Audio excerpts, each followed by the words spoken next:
Bueno, cuando cerramos la semana pasada el capítulo 6 del libro de Esdras,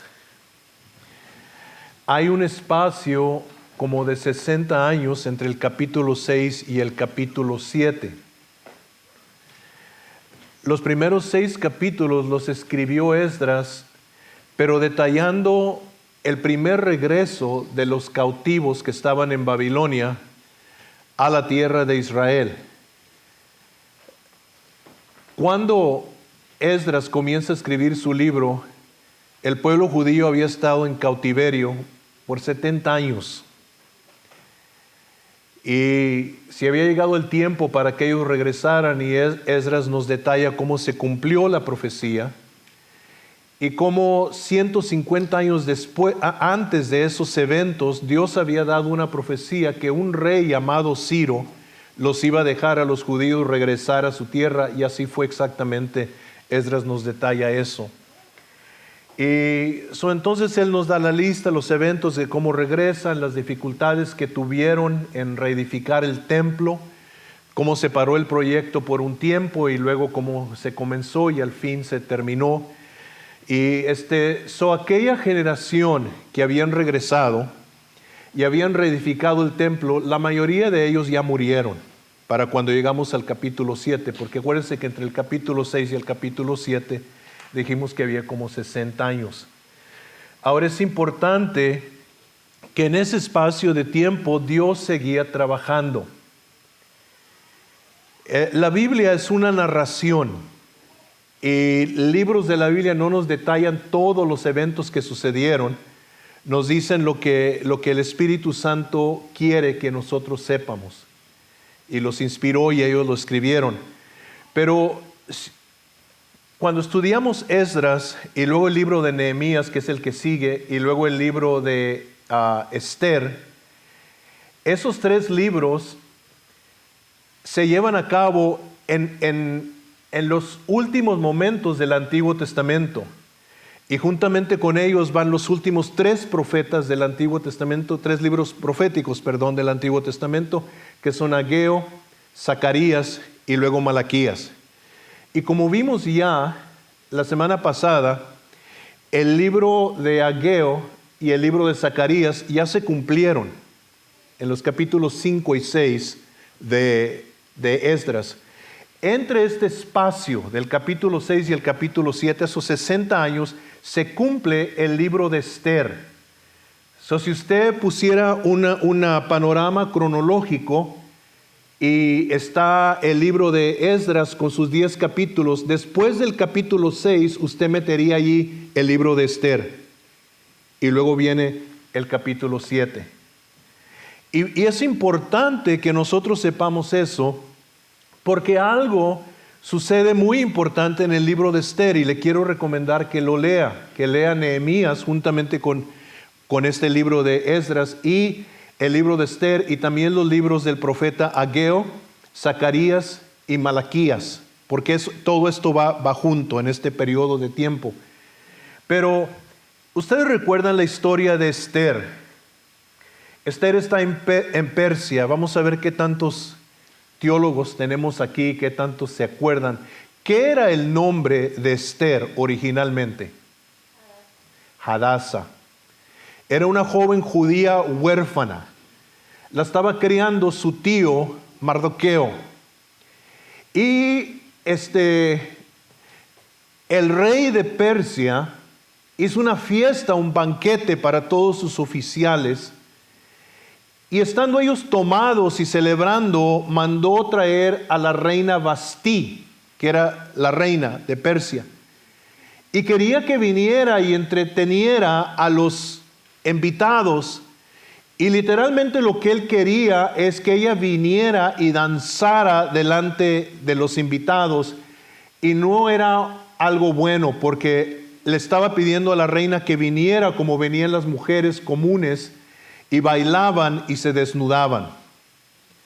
Y la reina dijo: no, dile que no voy.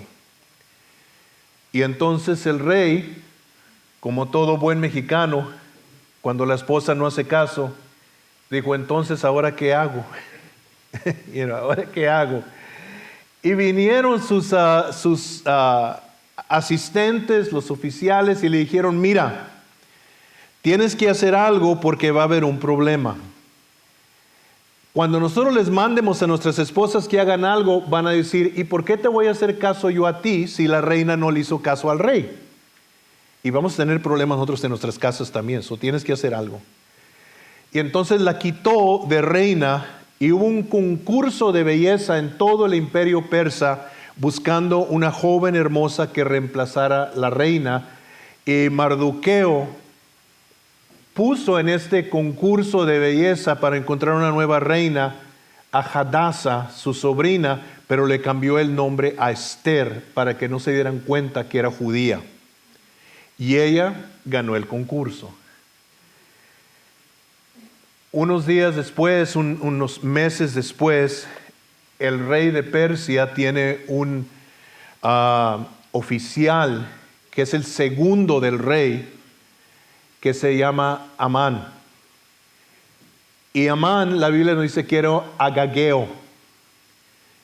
¿Y qué quiere decir Agageo? Bueno, se tiene que ir para atrás hasta el libro de Primera de Samuel, estudiar la Biblia y se va a dar cuenta que Dios le mandó en aquel entonces al rey Saúl, cientos de años antes, que fuera y destruyera Amalek, al pueblo de Amalek.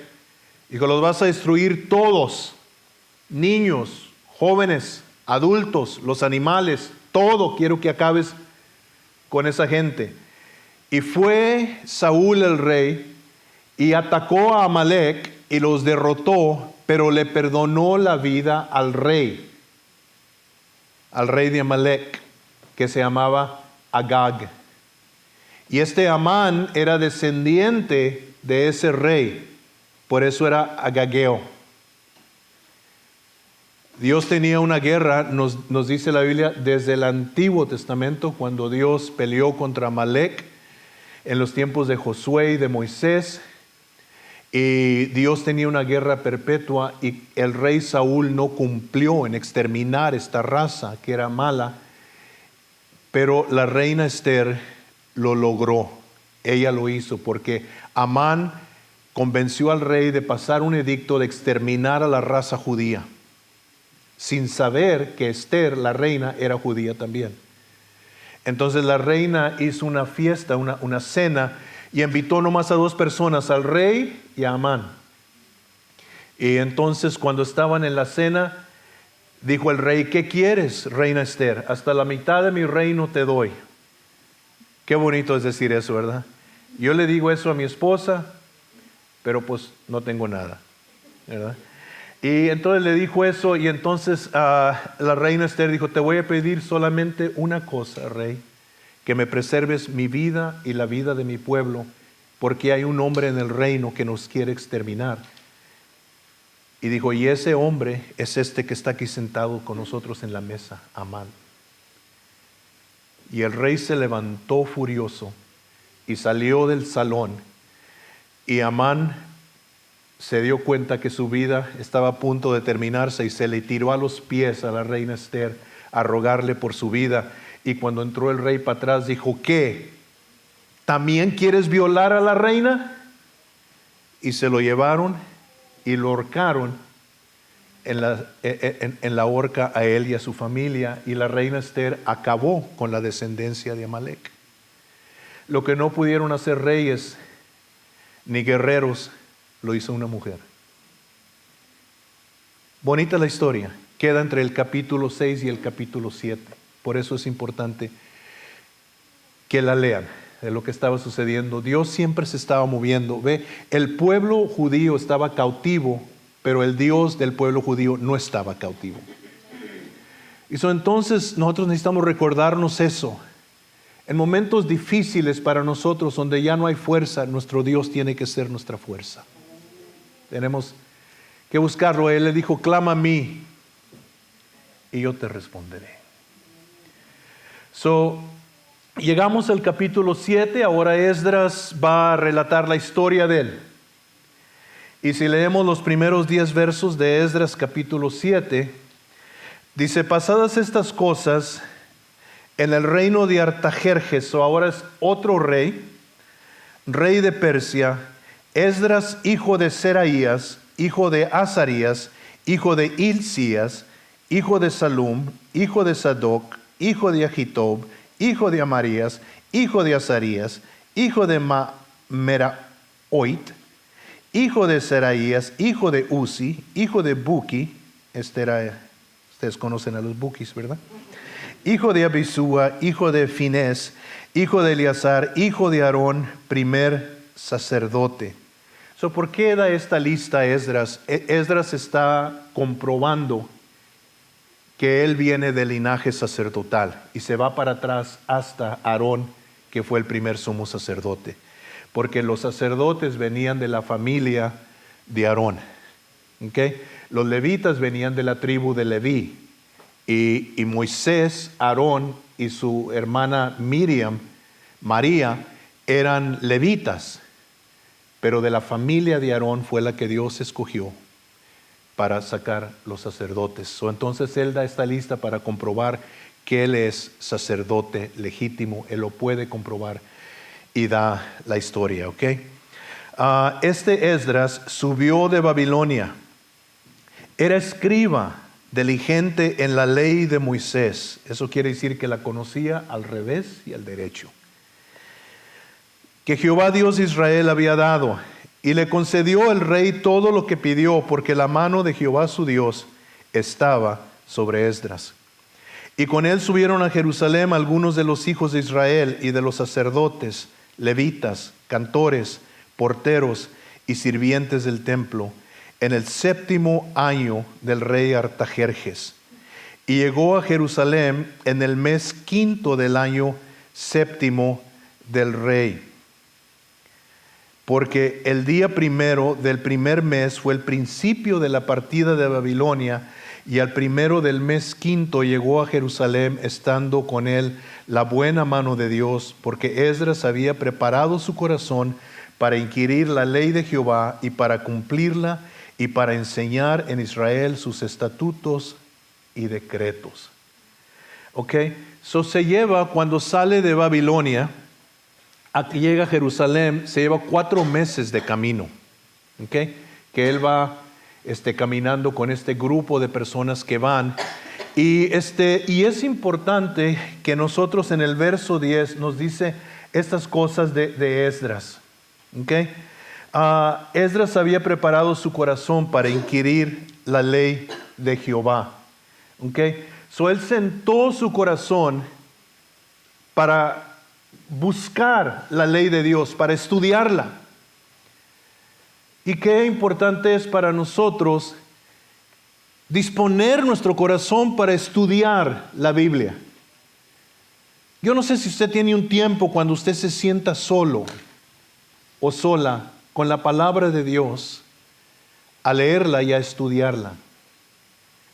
Hoy en día vivimos nosotros de devocionales. Compramos un libro devocional que cada mañana lo leemos o cada noche lo leemos, pero sentarnos a estudiar la palabra de Dios, ya no lo practicamos mucho. Y Esdras inquirió su corazón para estudiar, para conocer la palabra de Dios. Y eso es tan importante para la iglesia de hoy en día. Hay cristianos que si les pregunta a uno que dónde está su Biblia, no saben. Por ahí la dejé. Yo no sé qué tantas Biblias a veces nos encontramos aquí en la iglesia. Algunas con nombres y otras sin nombres. Yo tengo una colección de Biblias que he encontrado aquí que me gustan y nadie las reclamó y son mías. ¿Verdad? Pero estudiar la palabra de Dios, estudiarla, sentarte, nada puede reemplazar eso. Pero no solamente nos dice eso, dice para inquirir la ley de Jehová y para cumplirla, o sea, para hacerla. Él la estaba estudiando para ponerla por obra.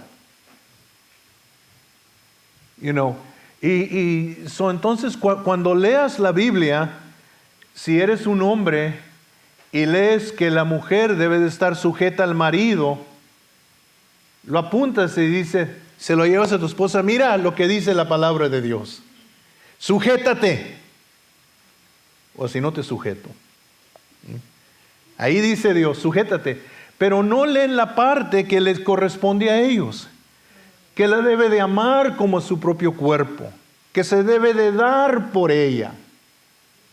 Y que nadie jamás amó su propio cuerpo y no lo cuidó, no lo sustentó. Cuando estudies la Biblia, no la estudies para usarla contra alguien más. Estúdiala para aplicarla en tu propia vida.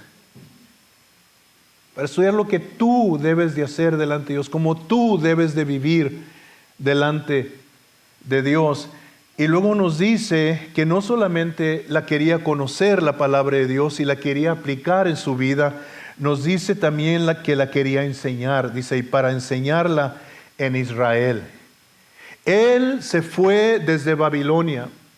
Yo no sé qué bienes tendría Esdras en Babilonia. Yo no sé qué clase de vida llevaba él en Babilonia. Pero dejó todo en Babilonia para irse a Jerusalén con la razón de que él quería enseñarle al pueblo que estaba en Jerusalén la Biblia. Él les quería enseñar y con ese corazón, con esa mentalidad se fue. Y yo le recomendaría a usted que leyera libros de misioneros. Hay libros, biografías de misioneros, hombres y mujeres que se sintieron de parte de Dios, sintieron de parte de Dios una carga de ir a gente que no conocía a Dios para enseñarles acerca de Dios, y algunos de ellos pagaron con sus vidas. Pero dejaron las comodidades de sus países y se fueron a vivir entre tribus y entre pobreza y una vida primitiva. Lo que los inspiraba era que querían enseñarles la palabra de Dios, querían hablarles del amor de Dios. Y Esdras, yo no sé qué clase de vida él tendría en Babilonia, pero él deja todo para irse a Jerusalén para enseñarles la palabra de Dios. Qué bonito corazón es ese. No, los judíos supuestamente conocían de Dios ya, pero él va para enriquecerlos, para enseñarles. Él es un sacerdote y él es un escriba, y entonces él va con eso y dice que les quería enseñar dos cosas en la palabra de Dios: los estatutos y los decretos. Nos dice esas dos cosas. Estatutos literalmente quiere decir, cuando usted va a la palabra hebrea, es ley escrita en piedra. Es literalmente lo que quiere decir un estatuto, ley escrita en piedra. Y lo que quiere decir eso es que esas son leyes de Dios que no van a cambiar. Yo no sé si ustedes saben lo que son absolutos. Absolutos son cosas que son absolutas. No van a cambiar, aunque cambie la cultura, aunque cambien los tiempos, eso no va a cambiar. Y en la palabra de Dios nosotros encontramos algunos estatutos, leyes escritas en piedra que nunca van a cambiar, aunque cambie la cultura. Por ejemplo, Dios ha dicho que en el principio varón y hembra Dios los creó, o los creó Dios. Hay solo dos géneros, varón y hembra. Este invento de transgéneros es un invento satánico y diabólico, opuesto a la palabra de Dios. Eso no va a cambiar. Hay pastores que han cambiado, iglesias que han cambiado y se han dado a la cultura, pero Dios no ha cambiado. Y Esdras fue para enseñarle los estatutos de Dios. La Biblia enseña que el matrimonio es solamente entre un hombre y una mujer. Está escrito como si estuviera escrito en piedra. Eso no va a cambiar. Aunque la Corte Suprema de los Estados Unidos cambie la definición del matrimonio, no importa. Dios dijo no. Es solo entre un hombre y una mujer. El adulterio todavía es adulterio. Cuando el hombre es infiel a su esposa o la esposa es infiel a su marido es pecado. Hoy en día es aceptable en la cultura en la cual vivimos. O estar viviendo juntos y teniendo relaciones sexuales sin estar casados, la Biblia lo llama fornicación. Y lo interesante es que la Biblia dice que ningún adúltero ni fornicario entrará en el reino de los cielos. Estatutos. Cambie la cultura, cambie la opinión popular, cambie la definición que el gobierno le da o las cortes le da, Dios no cambia. Y Esdras va a enseñar eso. Es importante para nosotros como cristianos que determinemos, como dijo Josué, escojan hoy ustedes a quién van a servir, pero mi casa y yo serviremos a Jehová. La iglesia necesita decidir a quién va a servir. Si va a servir a la cultura, si quiere ser popular en esta generación o si quiere vivir conforme a los estatutos de Dios. Que Dios nos ayude a nunca compromisar su palabra. Les fue a enseñar estatutos y luego también les fue a enseñar juicios. Donde dice decretos, la palabra se traduce juicios. ¿Ok? Dios es un juez justo. Amén. A veces no parece, pero Dios es un juez justo. Siempre. Y cuando la palabra de Dios juzga algo, lo juzga justamente. Cuando Dios juzga algo, lo juzga justamente. En Eclesiastés capítulo 12 y el verso 14 nos dice que Dios traerá toda obra a juicio y toda cosa secreta, sea buena o mala. Dios nos conoce y Dios nos juzga. Y como Dios nos juzga, Él nos juzga justamente. Cuando mis hijas estaban creciendo y mis hijos estaban creciendo, los que tienen hijos van a decir amén a esto. A veces uno se equivoca y disciplina al niño equivocado. Está el niño llorando. Y luego viene usted y dice, ¿qué pasó? ¿Qué pasó? Y usted agarra al otro y ¿qué le hiciste? Y le da sus nalgadas, me están mirando extraños como que ustedes ya no disciplinan así. Okay. Yo discipliné a mis hijos así. Y luego después te das cuenta que no era la culpa del grande, era la culpa del chiquillo. Oh, man, it's too late. Ya vas y le dicen, mi hijo, perdóname. Perdona. Pero Dios siempre juzga justamente. Y si nosotros estudiamos la palabra de Dios, vamos a aprender también cómo juzgar justamente. Yo me sorprendo qué tanta psicología ha entrado a la iglesia. La Biblia me enseña a mí y a usted también que la disciplina corporal, cuando se aplica correctamente, es buena para el niño y para la niña. Pero yo oigo padres que me dicen, yo no creo en la disciplina corporal. Oh, ¿sabes más que Dios? Porque Dios sí cree. Y Dios dice que el pecado está ligado al corazón del muchacho, pero la vara lo apartará de él. Y la Biblia dice que el padre que ama al hijo madruga para castigarlo. Now, me gusta a mí, me gustó cuando tenía mis hijos Darles disciplina corporal, no, especialmente a las muchachas porque son niñas y cómo batallaba yo para disciplinar a las niñas, pero lo necesitaban. Mi hija Isabel, yo sé que está muy bonita, mi hija Noemí también, y parecen angelitas, pero no eran. De repente se les metían esos pequeños diablitos y tenía uno que aplicar disciplina. No, Esteban, mi hijo, siempre ha sido el más justo de todos, yo creo, porque cuando yo le decía que lo iba a disciplinar, me decía, sí, papi, yo hice mal, pégame, y él se ponía así.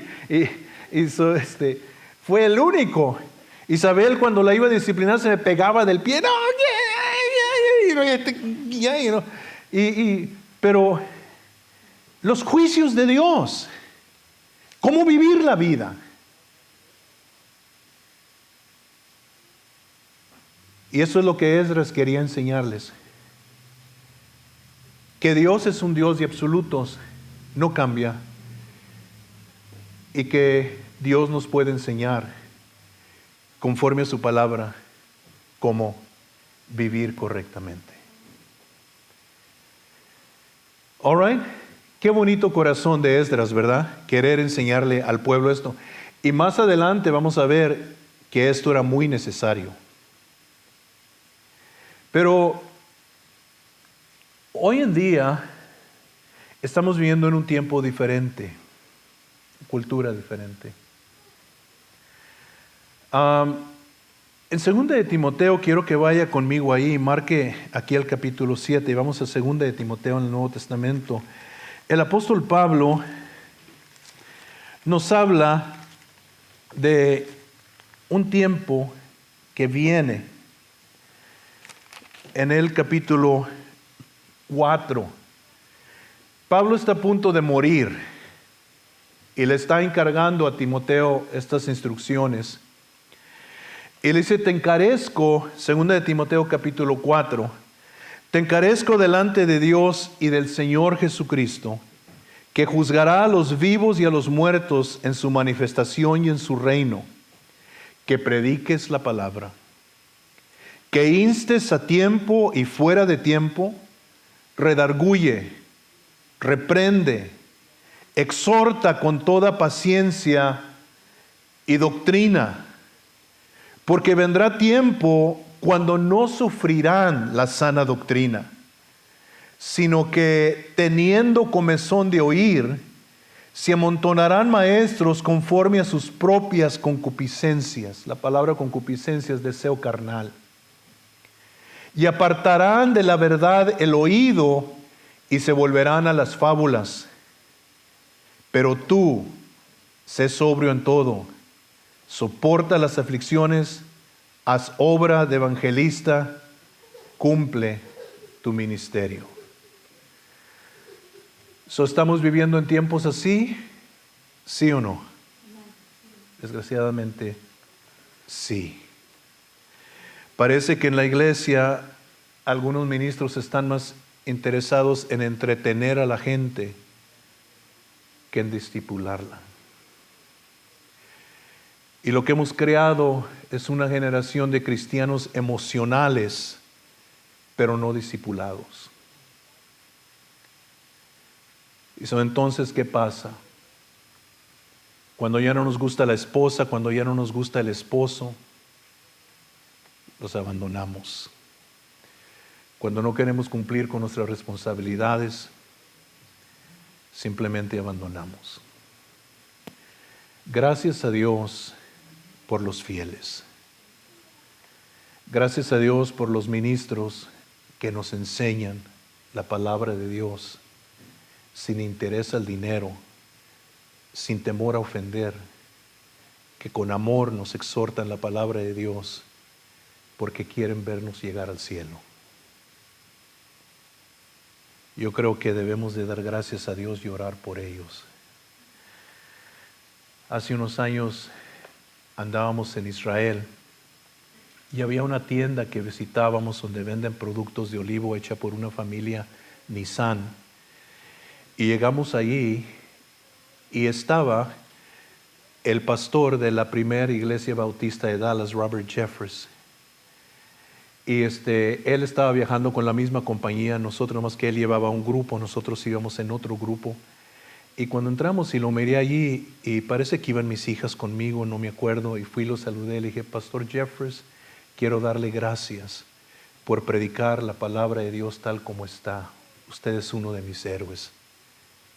Dijo, oh, wow, así como habla el Pastor Jeffress, oh, wow, you've made my day. You know, pero es que el Pastor Jeffress vino bajo mucho ataque porque estaba enseñando acerca del homosexualismo y cómo es pecado delante de Dios, y lo atacó el alcalde de Dallas, lo atacó medio mundo, y vino bajo mucho ataque esa iglesia, protestas y tantas cosas, simplemente por predicar la palabra de Dios. Estos hombres y mujeres debemos de dar gracias a Dios por ellos, porque esa es la gente que verdaderamente nos ama. Vamos a brincar al verso 24 y vamos a leer del verso 24, 25 y 26. El rey ya en los versículos antes le dio unas cartas de autoridad a Esdras y lo mandó y le dio ofrendas y todo, y él ya va a emprender el camino, y el verso 24 nos dice, y a vosotros os hacemos saber que a todos los sacerdotes y levitas, cantores, porteros, sirvientes del templo y ministros de la casa de Dios, ninguno podrá imponerles tributo, contribución ni renta. Esta es la carta del rey. Y tú, Esdras, conforme a la sabiduría que tienes de tu Dios, pon jueces y gobernadores que gobiernen a todo el pueblo que está al otro lado del río, a todos los que conocen las leyes de tu Dios, y al que no las conoce le enseñarás. Y cualquiera que no cumpliere cualquiera que no cumpliere la ley de tu Dios y la ley del rey sea juzgado prontamente, sea a muerte, a destierro, a pena de multa o prisión. El rey le da esta autoridad a Esdras y le dice, hey, ve, Esdras, que no te cobren impuestos, ¿ok? Les enseñas la carta, porque no todo el mundo, había IRS en aquel entonces también, ¿ok? Le enseñas la carta, eres tax exempt, ¿ok? Tú no vas a pagar impuestos, que no te vayan a cobrar impuestos. Y te doy autoridad, Esdras, para que vayas y enseñes la ley de tu Dios a los que ya la saben y a los que no la saben, enséñales. Y el que no obedezca la ley de tu Dios, tú sabes lo que tú harás con ellos. Si quieres castigarlos, si quieres desterrarlos, o si quieres matarlos. Oye, imagínense que nos diera autoridad así el Señor a los pastores. Qué matanza de miembros no haríamos, ¿verdad? Pero tenía una autoridad que Dios le había dado a través del rey. Entonces Esdras regresó. ¿Y por qué el rey hizo esto, que le dio tanta autoridad a Esdras? Porque el rey, siendo religioso, no siendo creyente, él creía en muchos dioses, pero el rey tenía miedo de que el rey de Israel no lo honrara y no lo protegiera a él y a sus hijos. Y le dijo a Esdras, da ofrendas por mí para que Dios me proteja a mí y proteja a mis hijos. Y es interesante que este rey, es conocido en la historia secular como Longimanus, algo así es su nombre. Y yo no sé si será porque reinó por mucho tiempo, pero reinó por muchos años este rey. Claramente la oración de Esdras hizo una diferencia. Entonces vamos al capítulo 8. Y vamos brincando, ¿verdad? No vamos tomando todo, no vamos leyendo todo, pero vamos al capítulo 8, verso 21. Llegan a la orilla del río Ahava. ¿Se acuerdan cuando vamos para Israel que se puede comprar productos Ahava? Parece que quiere decir belleza, algo así. Ahava. Por eso yo no le compro productos Ahava a mi esposa, porque ella ya está bella. Digo, los productos Ahava son para las feas, no para las bellas. Y no, sí le compro. A veces va y compra sus productos Ájaba. Es más, el otro día yo encontré un producto Ájaba para mí. Y yo no sé si ha notado que me veo más bello que nunca. No ha notado, ¿verdad? Ok, ni mi esposa tampoco. Ok, está bien. Es que cuando uno está tan bello, ya cómo puedes mejorar algo, ¿verdad? Ok, entonces llegan allí. Esdras, para ponerles un contexto aquí de lo que está pasando, Esdras trae a hombres y mujeres y a niños y luego llevan ofrendas de oro y de plata. Y el camino, recuérdense, se llevó 4 meses. Y en ese camino es peligroso, el camino es peligroso. Hay ladrones, hay tantos peligros en ese camino, son cientos de millas desde Babilonia hasta Jerusalén. Y entonces este es un problema porque no llevan protección. No llevan soldados que los guarden, que los cuiden, que los protejan. Y nos va a decir aquí Esdras por qué no los llevan. Pero eso es lo que Esdras hace cuando están allí. El verso 21, publiqué ayuno ahí junto al río Ájaba para afligirnos delante de nuestro Dios, para solicitar de Él camino derecho para nosotros y para nuestros niños y para todos nuestros bienes, porque tuve vergüenza de pedir al rey tropa y gente de a caballo que nos defendiesen del enemigo en el camino, porque habíamos hablado al rey diciendo, la mano de nuestro Dios es para bien sobre todos los que le buscan, mas su poder y su furor contra todos los que le abandonan. Ayunamos pues y pedimos a nuestro Dios sobre esto, y él nos fue propicio. Por eso no le pidió al rey, porque ya le había dicho al rey, hey, el Dios de nosotros es poderoso y nos puede cuidar, él es fuerte y nos puede cuidar. Y luego como que Esdras dijo, híjole, el camino es largo, llevamos niños, llevamos mujeres, llevamos dinero, pero si voy al rey y le digo, danos soldados que nos protejan, el rey me va a decir, pues no, que tu rey te puede cuidar. Dijo, entonces tuve vergüenza de ir a pedirle ayuda. Y lo que hicimos fue que ayunamos y nos afligimos delante de Dios y pedimos que Él nos protegiera. No, se brinca al verso 31, y el verso 32 dice, partimos del río Ájaba el 12 del mes primero para ir a Jerusalén, y la mano de nuestro Dios estaba sobre nosotros y nos libró de mano del enemigo y del acechador en el camino, y llegamos a Jerusalén y reposamos ahí 3 días. Dios contestó y los protegió todo el camino, los llevó con protección. Hace años nosotros íbamos para unos lugares en el estado de San Luis Potosí, en México, a darles escuelita de verano a los niños.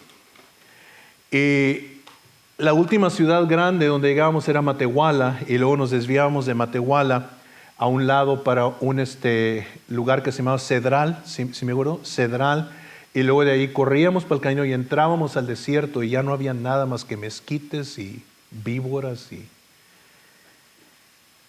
liebres, escorpiones, tarántulas, chivos. Y va uno corriendo por esas calles, por esos, no son calles, no son carreteras, es, ¿cómo les dicen? Terracería.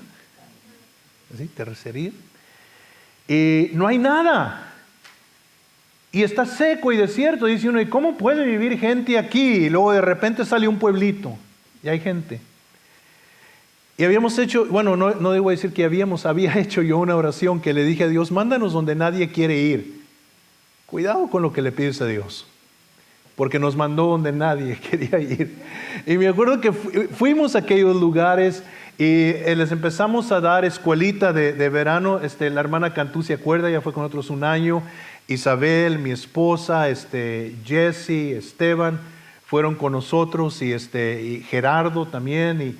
Y íbamos para aquellos lugares y era difícil, era bien duro. Pero la primera vez que fuimos, llevamos algunas personas con nosotros. Me acuerdo que iba la familia Montes, me acuerdo que iba Fran, iban diferentes personas con otros. No iba yo solo, pero el último viaje que hicimos, ya se estaba descomponiendo la cosa en México con los carteles y todo eso. Y llevaba, me parece que iba Jesse, no sé si fuiste tú ese viaje, Esteban, no fuiste el último viaje, ¿verdad? Sé que fue Isabel, Gerardo me parece que fue ese viaje también. Y Morgan y Taylor, dos jovencitas, y luego Mario y Aarón, y llevábamos niños y mujeres, y no quiero ofender a Jerry si le quiera un niño, ¿verdad? Pero joven, y Jesse. Y me acuerdo que me puse yo a pensar mientras que íbamos, porque la carretera se acabó, la estaban reparando, y llegamos a la orilla y ya no había dónde ir. Y ahora ¿cómo seguimos? Porque está todo desbaratado. Y detrás de nosotros llegó una station wagon, se bajó y se metió entre los mezquites, y ahí vamos nosotros siguiéndolo en las vans, en los mezquites. Y me acuerdo que habíamos rentado 2 vans nuevas aquí en Dallas, y las llevábamos, y cuando íbamos entre los mezquites nomás se oía contra la vez. Dije, Dios mío, vamos a llegar con las vans todas rasguñadas, me van a cobrar mucho dinero por repararlas. Y ahí vamos, y al fin salimos allá, a donde íbamos, a San Vicente, con el hermano Chonito. Y llegamos allá y nos dividimos, teníamos escuela dominical en el día, en la noche cultos al aire libre, evangelísticos. Y me acuerdo qué difícil era, porque cuando acabábamos el servicio en la noche eran las 11, las 10 y media de la noche, y luego regresar hasta Cedral a quedarnos en el hotel que habíamos rentado, sin carretera, atravesando entre el monte, sin saber a dónde vas, nomás sabes que llevas la dirección correcta. Y me acuerdo que íbamos atravesando en la noche hasta que al fin mirábamos una luz y encontrábamos la carretera otra vez. Y me acuerdo que una noche, mientras que veníamos regresando, no sé cómo fue, nos metimos a un corral. No sé ni cómo fue. Nos metimos a un corral y de repente ahí está la cerca enfrente de nosotros y vacas y toros todo alrededor de nosotros. Y ¿cómo nos metimos aquí? Y a darle de reversa y a salirnos de allí, y todo fue tan duro. Y luego los carteles, ya donde quiera estaban los marinos, la policía judicial checando y todo, la situación toda se estaba desintegrando. Y en esos momentos lo que haces es orar. Orar, nunca dejas de orar. Te levantas en la mañana orando, te acuestas en la noche orando, te pasas el día orando. Y luego de pilón, ahí en el Tepetate donde estábamos, fue una ancianita y nos dijo, vengan y oren por mi hijo, por favor, porque está loco y lo tenemos amarrado con cadenas. En la sangre de Cristo. Y pues bueno, uno sí se puede echar para atrás, pero no se puede echar para atrás. Vamos, y fue Isabel y las muchachas conmigo, le dije, diles que se queden aquí afuera. Si algo pasa, no quiero que vayan a llevar un daño. Los padres nos han confiado, estos jóvenes, a nosotros. Estamos en peligro y estoy orando. No se preocupen, Forward no es así. ¿Okay? Porque ya es lo que están pensando. No, estábamos ahí en el campo misionero. Y me acuerdo en las noches regresando diciendo, Señor, si alguien nos llega a parar aquí en el camino y nos desaparece, no nos encuentran. Protégenos, cuídanos, guárdanos. Y me acuerdo cuando cruzamos el puente internacional a las 2 de la madrugada ahí en Laredo, Texas.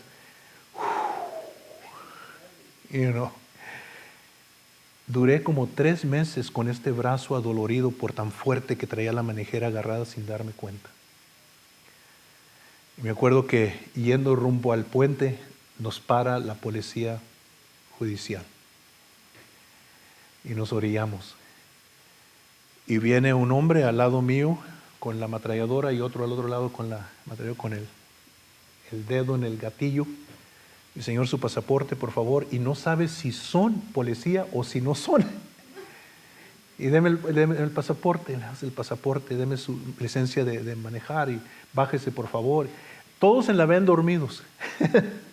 Ya me bajo yo para atrás y atrás de la ven y dice, ¿de dónde vienen? ¿Qué andan haciendo? Y esto y luego me empieza a interrogar y como que no me está creyendo lo que yo le estoy diciendo. Y luego dice, ¿y cómo les fue? Y dije, bueno, la última noche, le dije, nos agarró una tormenta de polvo en el lugar donde estábamos predicando y el polvo no se cayó de la defensa de la ven, traía como 1,5 pulgadas de polvo. Y miró la defensa, dijo, muy bien, señor, mire, aquí están sus documentos, súbase, váyase, no se pare por nadie, entregue su permiso y váyase. Y Gerardo en la otra ven atrás de mí.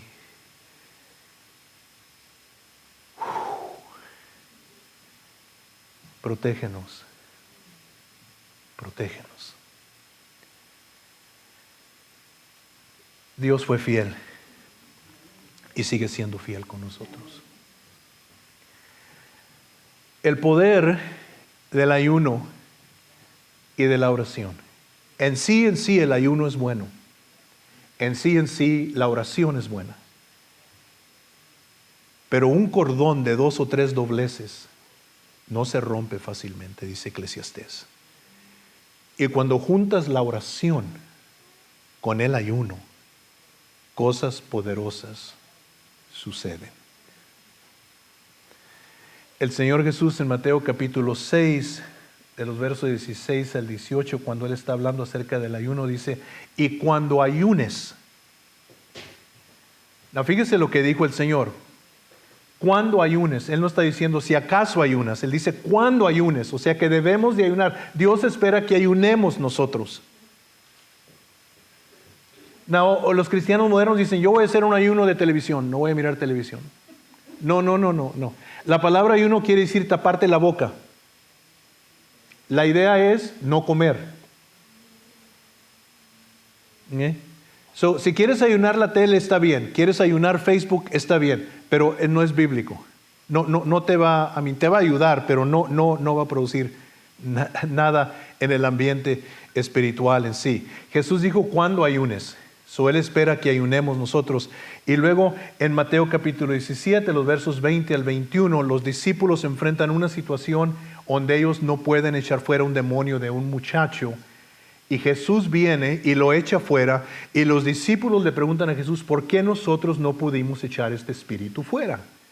Y Jesús les dijo, por vuestra incredulidad. Porque este género no sale sino con ayuno y oración. El género al que Él se está refiriendo no es el demonio, porque el demonio no sale por ayuno y oración. El demonio sale por la autoridad que hay en el nombre de Jesús. El género del que Él está hablando es el género de fe necesario para echar fuera ese demonio. Porque cuando dijeron, ¿por qué no lo pudimos echar fuera? Por vuestra incredulidad. Y este género, el género de creer, no sale sino con ayuno y oración.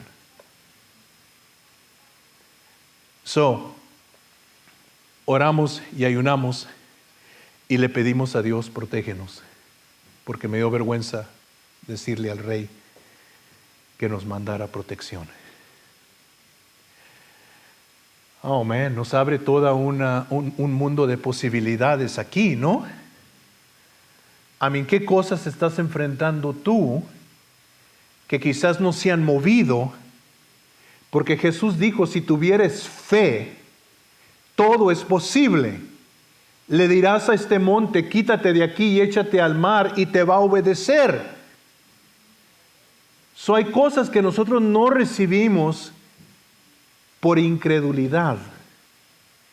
El ayuno y la oración mata la carne, porque la incredulidad viene de la carne. La carne es la que duda. La carne es la que te mete ideas en la cabeza. La carne es la que te mete temor. La carne, el enemigo nuestro. Pero el ayuno y la oración te mata la carne. Y yo creo que nos haría bueno a nosotros ayunar. Now, para terminar aquí vamos a parar, porque yo sé que ustedes están oyendo esto y están diciendo, híjole, yo voy a ayunar. yo voy a ayunar. No, hombre, mañana me prendo 3 días, vas a ver, y 3 horas y andas. Me voy a morir. Tú sabes que me voy a morir, no me quiero morir. Necesito una Dr. Pepper. Y llegas al 7-Eleven, no, sé sabio en cómo ayunas. Pero ayuna.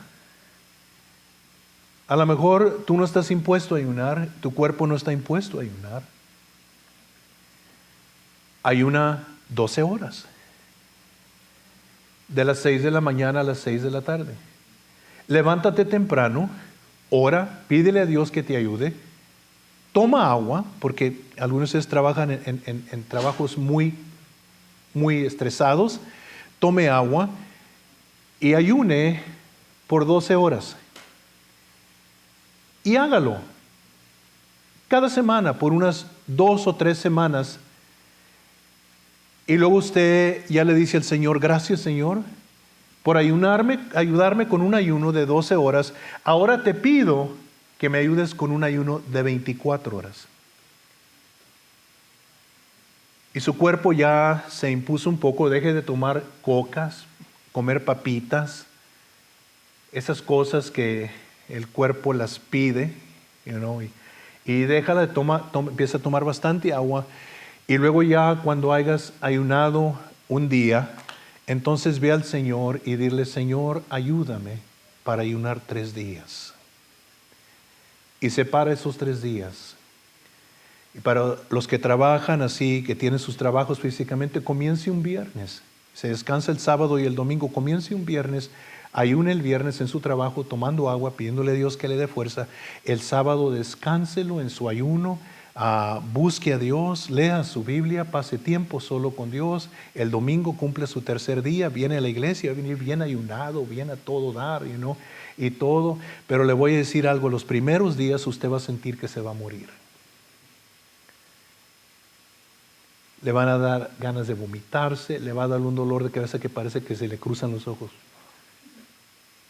Y ahí tengo uno y otro. Pero lo que está pasando no es que te vas a morir. Y si eres cristiano y te mueres, te vas con Cristo. Pero no te vas a morir. Lo que está pasando es que tu cuerpo está adicto, como un drogadicto, pero está adicto a toxinas y azúcares. Y está teniendo síntomas de desconecto, ¿sí me entiendes? Con esas cosas, y tu cuerpo las está pidiendo, y por eso te duele la cabeza, y por eso te sientes como te sientes. Pero, ¿por qué torturarnos, pastor? Hombre, si somos salvos por gracia, hombre, ¿por qué? Mejor, pues vamos a... Porque Jesús dijo, cuando ayunes, Jesús dijo que ayunáramos.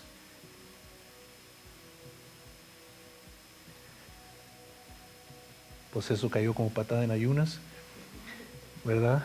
Pero yo sé que nosotros, cuando ayunas, cuando haces un ayuno extendido,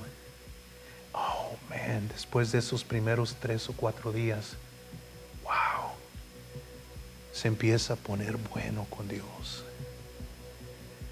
Y entonces Esdras sabía la clave. Tenemos una necesidad, vamos a orar y vamos a ayunar y vamos a humillarnos delante de nuestro Dios. Y por 4 meses, contra ladrones y peligros, Dios los protegió, perdieron nada. Es una lección para nosotros. Amén. Aquí paramos.